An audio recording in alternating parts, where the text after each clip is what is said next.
Very good morning everyone team. Currently gift Nifty అయితే మాత్రం 150 points gap down opening చూపెడుతుంది. యాక్చువల్‌గా నిన్న యూఎస్ మార్కెట్స్ బిగ్ క్రాష్ అయినాయి. యూఎస్ మార్కెట్స్ బిగ్ క్రాష్ అయినేటప్పుడు గిఫ్ట్ నిఫ్టీ అంతగా రియాక్ట్ అవ్వలేదు. కానీ ఇప్పుడు మాత్రం గిఫ్ట్ నిఫ్టీ 150 పాయింట్స్ వరకు గ్యాప్ డౌన్ ఓపెనింగ్ చూపెడుతుంది. అయితే ఈరోజు ఓపెన్ అవుతున్న గ్యాప్ డౌన్ ఏదైతే ఉందో అది సస్టైన్ అవ్వడానికి ఛాన్సెస్ ఉన్నాయా? అంటే గ్యాప్ డౌన్ ఓపెన్ అయిన తర్వాత గ్యాప్ డౌన్‌తో పాటు నెగెటివ్ సైడ్ ఇంకా కరెక్షన్ అవుతుంటదా? లేదా గ్యాప్ డౌన్ ఓపెన్ అయిన తర్వాత కొంత రికవరీ అవ్వడానికి ప్రాబబిలిటీస్ ఉన్నాయా? ఫస్ట్ ఆఫ్ ఆల్ దాని గురించి మనం మాట్లాడాలి. గవర్నమెంట్ వచ్చేసరికి ఇథనాల్ బ్లెండెడ్ పెట్రోల్ ఎవరైతే యూజ్ చేస్తున్నారో వాళ్ళకి రిలేటెడ్‌గా ఒక గుడ్ న్యూస్ అయితే మాత్రం చెప్పింది. Same time yesterday US inflation ఏం జరిగింది? యూఎస్ మార్కెట్స్ క్రాష్ అవ్వడానికి కారణాలేంటి? వార్ పరంగా సిట్యుయేషన్స్ ఏంటి? గోల్డ్ అండ్ సిల్వర్ ఇంకా పడే అవకాశాలున్నాయా? బిట్‌కాయిన్ పరిస్థితి ఏంటి? ఇంపార్టెంట్ స్టాక్స్ కొన్ని ఉన్నాయి వాటి గురించి ఎఫ్ఐడిఐ డేటా ఈ డాట్స్ అన్నీ కనెక్ట్ చేసుకొని మనం మాట్లాడదాం. వీడియో ఎండింగ్ వరకు చూడండి. సేమ్ టైమ్ వీడియో చూస్తునేటప్పుడు మీకు ఏ పాయింట్ ఆఫ్ వ్యూలోనే గానీ నేను మా టీమ్ మీకు ఎఫర్ట్స్ పెట్టాము అని అనిపిస్తే డెఫినెట్‌గా వీడియోని లైక్ చేయండి. ఛానెల్‌ని ఇంకా సబ్స్క్రైబ్ చేసుకోకుండా వీడియో చూస్తూ ఉంటే ఛానెల్‌ని కూడా సబ్స్క్రైబ్ చేసుకోండి. Now first one, last night US మార్కెట్స్‌లో ఏం జరిగింది అన్న దగ్గర నుంచి మనం స్టార్ట్ చేద్దాం. ఓకే. డౌ జోన్స్ అయితే మాత్రం 953 పాయింట్స్ క్రాష్ అయింది. నాస్డాక్ 510 పాయింట్స్ క్రాష్ అయింది. ఎస్ఎన్‌పి 500 విక్స్ నియర్లీ 12% వరకు అప్రిషియేట్ అయింది. యూరోపియన్ మార్కెట్స్ అన్నీ కూడా మోస్ట్లీ నెగిటివ్‌గానే క్లోజ్ అయినాయి.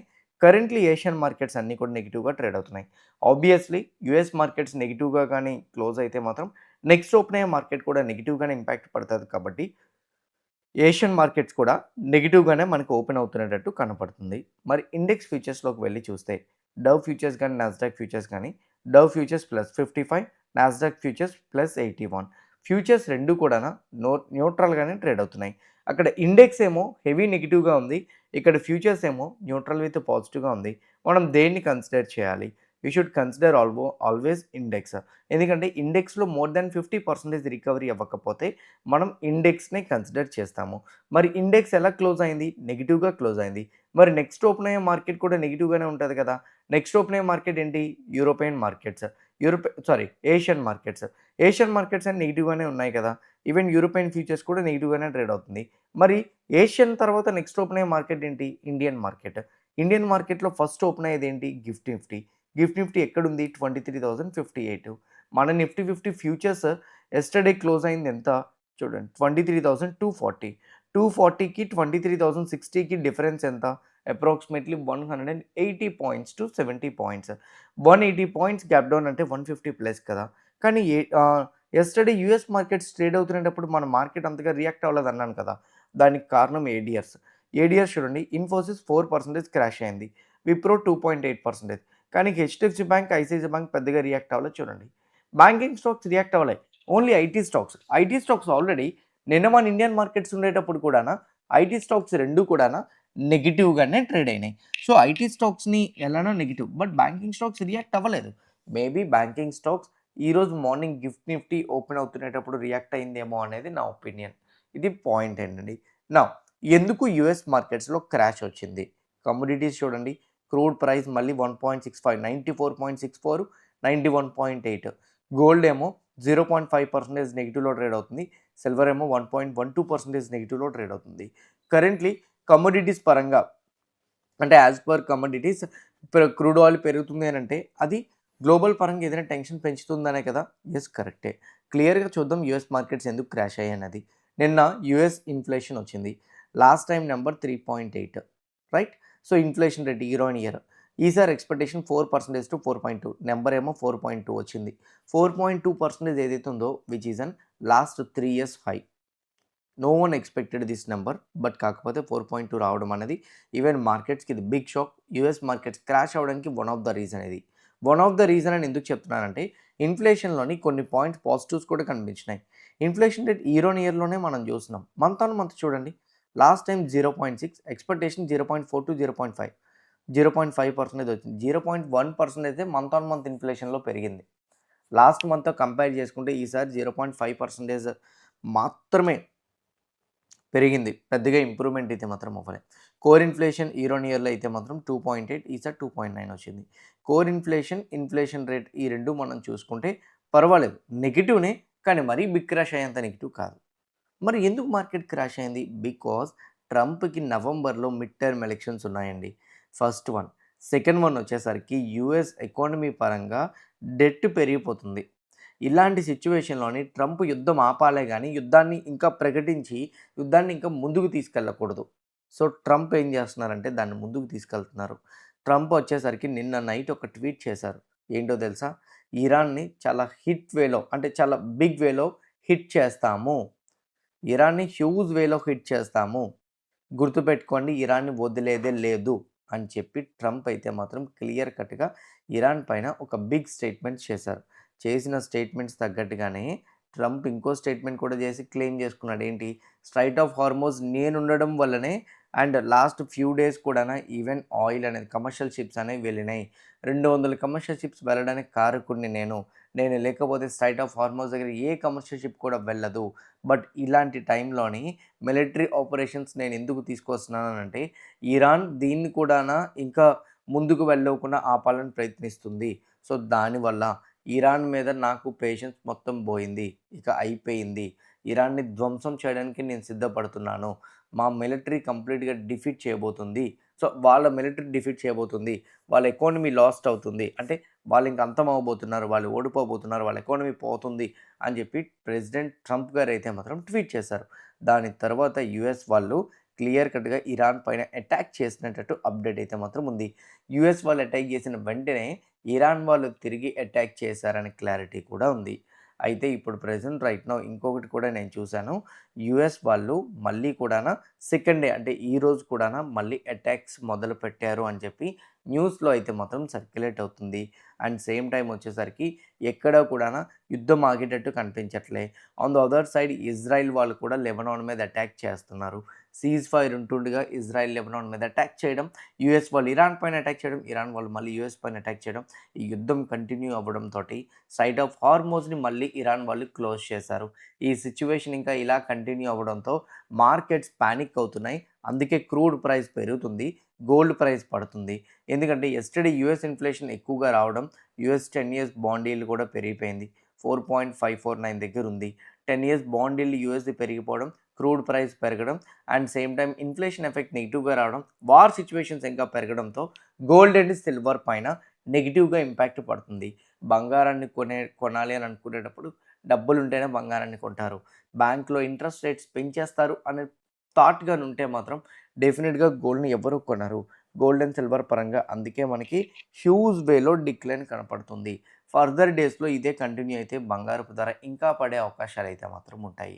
నౌ ఇదిలా ఉంటే ఎఫ్ఐడిఏ డేటా ప్రకారంగా చూసుకుంటే ఎఫ్ఐఐ 2124 క్రోర్స్ మార్కెట్‌లో సెల్ చేస్తే డిఐ 3123 క్రోర్స్ మార్కెట్‌లో బై చేయడం జరిగింది.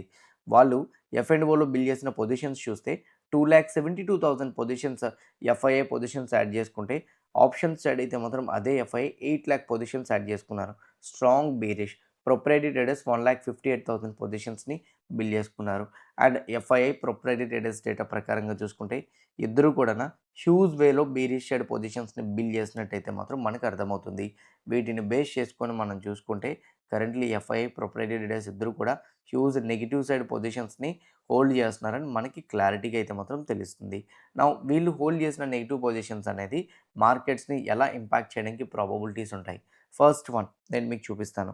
ఈరోజు మార్కెట్స్‌లో అయితే మాత్రం గ్యాప్ డౌన్‌తో ఓపెన్ అవుతునేటట్టు కనపడుతుంది. నా ఒపీనియన్ మన మార్కెట్‌లో అంటే ఆల్రెడీ మనం హెవీగా రియాక్ట్ అవుతున్నాం. ఎప్పటినుంచో రియాక్ట్ అవుతున్నాం. ఇప్పుడు యూఎస్ మార్కెట్స్ డ్రాప్ అవుతున్నాయేమో మన నిఫ్టీ 50 చూడండి ముందు నుంచే 26,365 నుంచే ఆల్మోస్ట్ 22,200 మనం అప్పుడే చాలా ఎక్కువగా రియాక్ట్ అయిపోయినాం. అందువల్ల ఇప్పుడు అంతగా మనం హెవీగా క్రాష్ అయితే మాత్రం అవ్వట్లేదు. It's okay fine. మనం ఫైనల్‌గా ఒక సపోర్ట్ లెవెల్ అనుకుందాం. Which is in 23,060.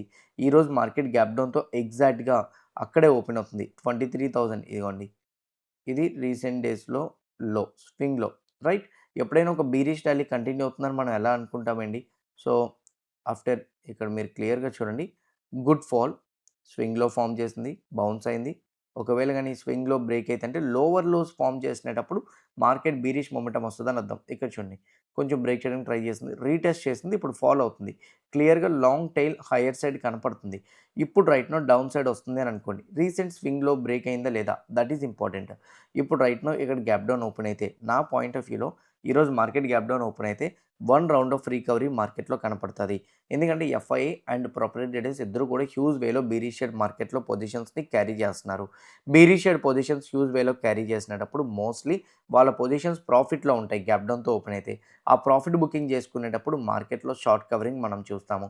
Short covering చూసినప్పుడు we might see recovery up to 23,200 recovery 23,200 వరకు చూసిన తర్వాత మేబీ మార్కెట్‌లో మళ్ళీ మనం ఫాల్ చూస్తాము. ఎందుకు మళ్ళీ ఫాల్ చూస్తాం? Because global markets negative side ఉన్నాయి కాబట్టి. ఈ రికవరీ టైంలోనే first round of bull momentum ఎవరైనా క్యాప్చర్ చేసుకోవాలనుకుంటే చేసుకోవచ్చు. 100% రికవరీ వస్తదని నేను చెప్పను. అట్‌లీస్ట్ 50% రికవరీ అయినా రావచ్చు. 2 కారణాలు ఉన్నాయి. ఒకటి సపోర్ట్ లెవెల్, 2 ఈరోజు సెన్సెక్స్ ఎక్స్‌పైరీ, 3 ఇంకోటి ఏంటి అనంటే ఎఫ్ఐఎస్ హ్యూజ్ పొజిషన్స్ ఉన్నాయి కాబట్టి వాళ్ళు డెఫినిట్‌గా ప్రాఫిట్ బుక్ చేసుకుంటారు. రికవరీ అయినేటప్పుడు 23,200 కూడా బ్రేక్ అయితే ఫర్దర్‌గా రికవరీ అవుతది. అది బ్రేక్ అవ్వకపోతే మళ్ళీ ఫాల్ అవుతది. ఫాల్ అయ్యి మళ్ళీ నెగెటివ్ టెరిటరీ వైపు వచ్చే ఛాన్స్ ఉంటది. అంటే నెగెటివ్ బయాస్డ్ ఉండే ఛాన్స్ ఉంటది. 23,065ని రీటెస్ట్ చేయడానికి వస్తది. వన్స్ అది కూడా బ్రేక్ అయితే మాత్రం మేబీ సైకలాజికల్ నంబర్ 23,000 వరకు డిక్లైన్ అవ్వచ్చు.